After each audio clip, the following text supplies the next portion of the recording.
going to make a favourite student meal from the 70s and 80s, still popular today, a pot noodle. Well, instead of going buying the pot from the shop, we're going to make one from scratch. To make a beef and tomato pot noodle, I've got some 5% fat minced beef, nice and lean. I've got some vegetables. I've got some celery, swede, carrot and onion. I've got some tinned chopped tomatoes and some tomato puree. I've got a little bit of chopped garlic, some mixed dried herbs, a little bit of Worcester sauce, and to thicken it a bit later on we've got some cornflour and we've got some beef stock using a beef jelly cube, which I've used half of that for 300 millilitres of stock. And we've got some dried medium egg noodles which we're going to soak in some boiling water while we're preparing the rest of the ingredients. So the celery, before we use celery we need to make sure we peel the outside, all the tough skin on the outside and all the stringy bits. It's also very bitter, so by peeling it, it allows the natural salts and sugars to release and give a much sweeter flavour than that bitter taste that a lot of people don't particularly like. We're going to get these chopped up, and when we're cutting up foods we either use the bridge method where we shape our hand like a bridge, hold the food in the middle and cut down there, or we use the claw where we shape the hand like a claw and we cut in front. What I'm going to do this, I'm going to cut these celery into thin strips and then into small cubes.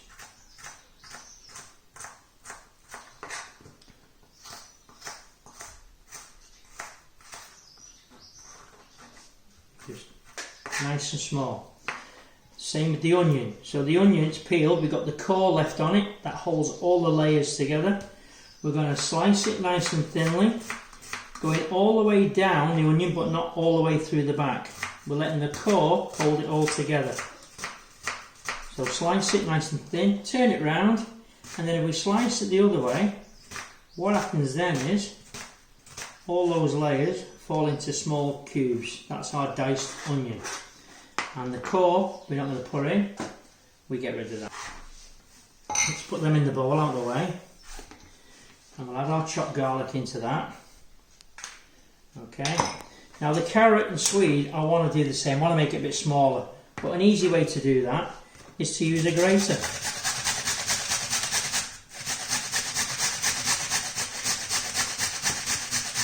You can grate the carrot and grate the swede.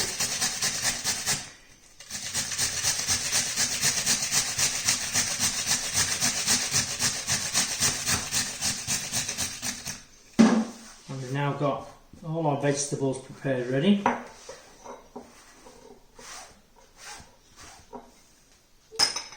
And then we're ready for cooking.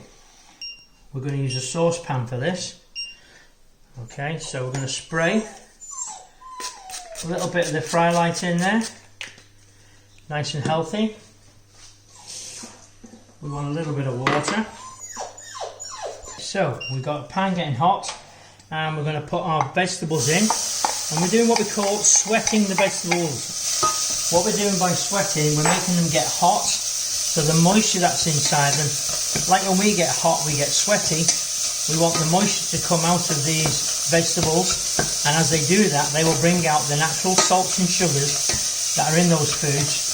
So we're seasoning naturally. Now because we want to use the spray light, okay, we're going to add a little bit of water to help the sweating process, because what we don't want to do is to brown the vegetables. We just want them to get hot and cooking without colour. We just want the flavours coming through. We're going to add the herbs to that. Okay, so we've got the garlic, the onions, the carrot, the swede, the celery, all in there cooking. We can now add the minced beef, that lean minced beef. Okay, and we're going to cook that. So we're going to seal the beef off, so it will change colour. You can see it going browner. Mix it in with the vegetables, so all those flavours are going to be cooking in together.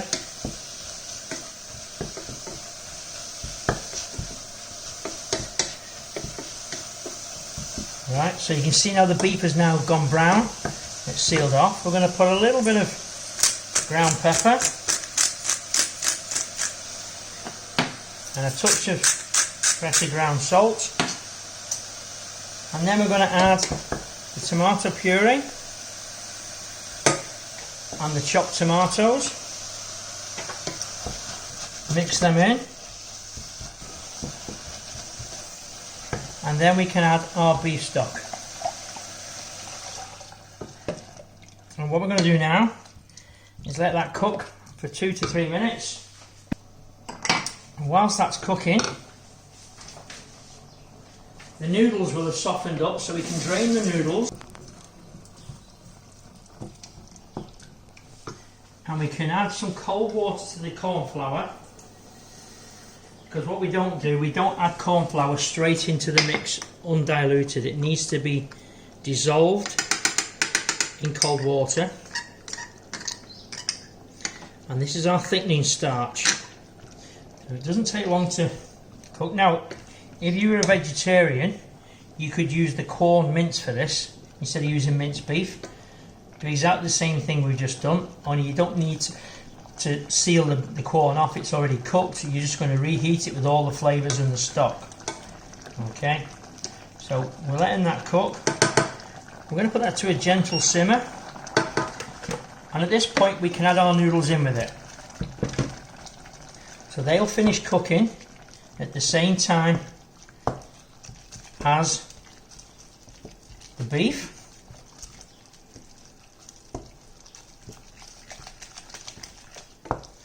Make sure it's all mixed in.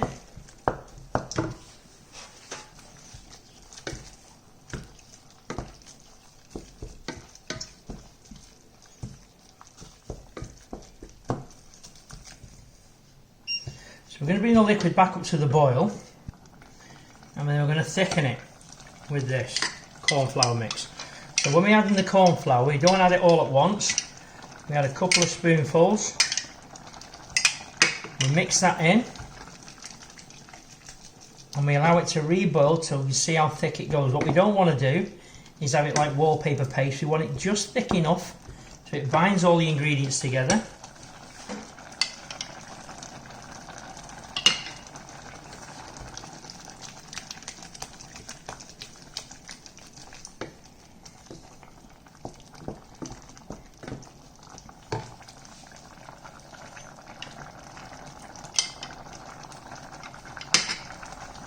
Better to add it a little bit at a time and get the right consistency rather than just pouring it in and thinking you've got wallpaper paste. We don't want that. And then we're going to finish that by adding the Lee and Perrins Worcester sauce. And that there then is our homemade beef and tomato pot noodle. We'll serve it up.